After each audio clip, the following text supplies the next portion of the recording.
朋友们，这个小宝宝6岁，孩子一咳嗽或者胃肠道拉肚子，非常的焦虑。说实在话，我也有一个小宝贝。儿童最常见的疾病的话是呼吸道疾病，咳嗽，然后的话哮喘啦、鼻炎啦等等啊，这个腺样体炎啦，然后消化道疾病拉肚子、食欲不好等等，这是小孩子最常见的。所有的不管是呼吸道的疾病还是那个消化道的疾病。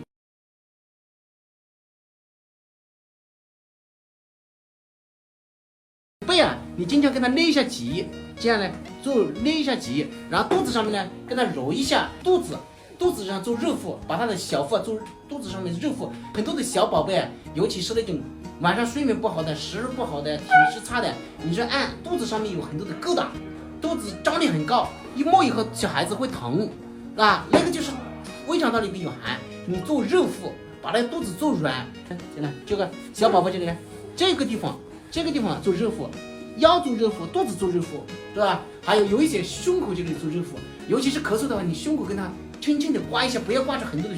痕迹，轻轻的用那个手指沾点油啊，沾点周油啊，刮一下。